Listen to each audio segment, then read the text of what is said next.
Europe 1, 8h37. Europe 1. Bruce Toussaint. Alors, faites le test. Prononcez le nom de l'invité de Nico Salegas ce matin, et vous verrez, immédiatement, les gens se mettent à sourire. Non, mais c'est étonnant. C'est rare. Qu'est-ce que vous voulez que je dise, Bruce? Serge Benamou ou José Garcia? Mais les deux, ça marche avec les deux. C'est une compile. Qui est-ce que j'ai ce matin devant moi? C'est Serge ou José? Franchement. Vous avez des ersatz Bonjour. de José avec beaucoup de Serge, parce que là, on était en tournée province, et donc je garde un peu le personnage avec moi. Oui. La vérité, si je mens 3 sort le 1er février. Quand vous dites on est en tournée province et que vous êtes dans les grandes villes de France, à la rencontre du public. Alors, les premières réactions, c'est quoi, José Garcia? Écoutez, on a l'impression j'ai l'impression d'être avec les Rolling Stones, quoi. C'est incroyable. Qui est Mick Jagger dans la bande? C'est Elbaz? C'est qui? Je sais pas, je crois qu'on est à tour de rôle Mick Jagger, mais franchement, on a un accueil, c'est un pied. Merci à tous les gens parce qu'ils sont d'une bienveillance incroyable. Qu'est-ce que ça veut dire? Qu'il y avait une attente? On l'attendait, la suite de votre film, de La vérité si je mens? Oui, enfin visiblement oui, en tout cas les gens sont dans un esprit de fête, quoi. Donc on reçoit, en fait l'autre jour on était à Montpellier, au CGR de Montpellier, et ils nous ont préparé un truc, on aurait dit les élections d'Obama. Ils nous avaient mis des flammes dans le truc, mais un truc qui n'a plus rien à voir avec le cinéma, quoi.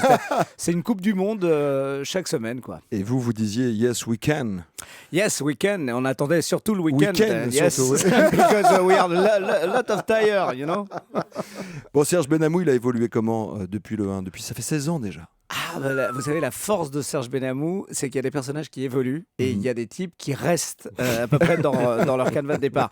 C'est vrai que c'est pas des personnages qui se remettent beaucoup en question. C'est pour ça qu'on les aime, hein, parce qu'ils sont restés dans les mêmes travers. Ils n'évoluent pas par rapport à leurs problèmes personnels. Ils ont du mal à évoluer, mais bon, c'est ça qui fait la comédie. Il a toujours pas un rond? Si, oh là là, j'ai énormément d'argent, ça commence par une très grosse fête pour mes parents et tout ça, mais on se rend compte qu'en fait j'ai repris les affaires familiales de Enrico Macias. Enrico Macias qui est votre beau-père en fait. Voilà. Et là il va se passer quelque chose d'exceptionnel, Bruce, c'est qu'Enrico Macias va avoir un choc électrique et il va perdre la mémoire.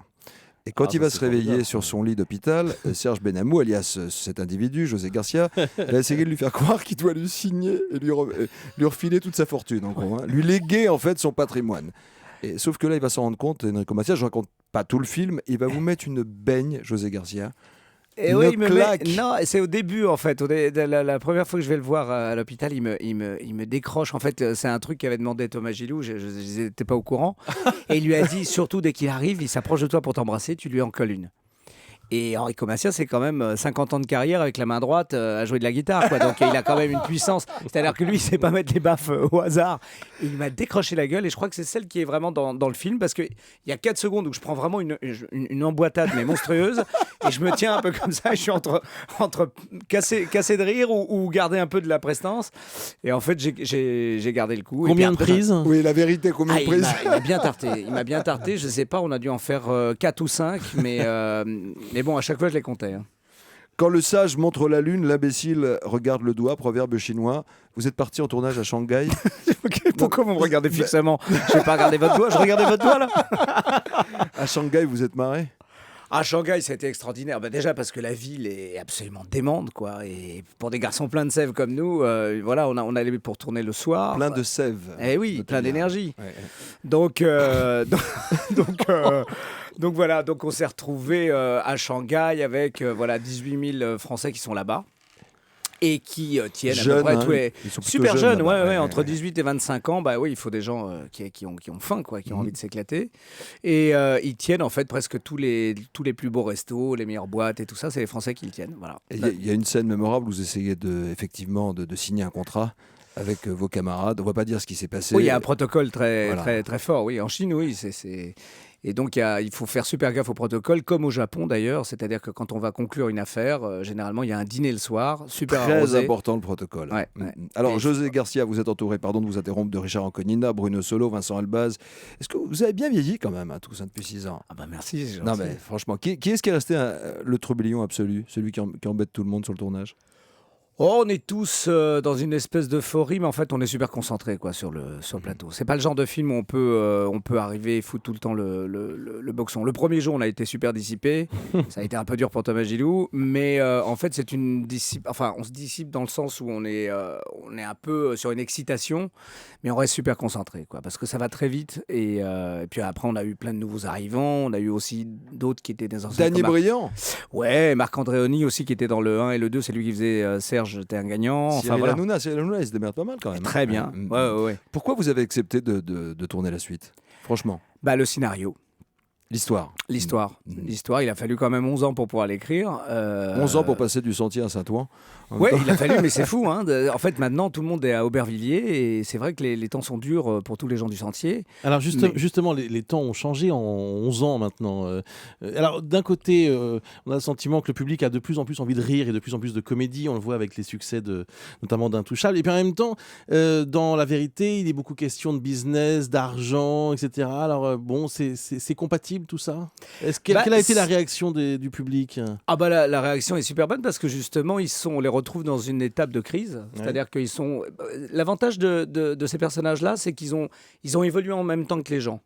Donc il y a une retrouvaille avec ce groupe d'amis, avec les filles, aussi avec tout le monde, mais c'est comme une bande de potes. Et l'intelligence du metteur en scène et de Thomas Gilou et des auteurs, c'est qu'en fait, ils ont resitué vraiment dans le contexte actuel. C'est exactement ce qui se passe maintenant, c'est-à-dire que les Juifs du Sentier sont partis à Aubervilliers, ils travaillent avec les Chinois main dans la main, ou alors pour pas mal de choses, ils sont ensemble. Et la crise est passée par là, Le trait de la caricature a évolué aussi, c'est-à-dire qu'on a découvert aussi une autre communauté, la communauté chinoise. Vous-même, vous venez d'une communauté ? José Garcia, la communauté espagnole. Oui. Alors c'était comment l'ambiance ? C'est quoi la caricature des Espagnols en France ? Est-ce que vous avez souffert de ça ? Les Espagnols dans les années 60 ? Ouais. C'était dès qu'il fallait monter le courrier, les concierges, les cuisinières, ce qu'étaient tous les gens qui sont arrivés à cette époque.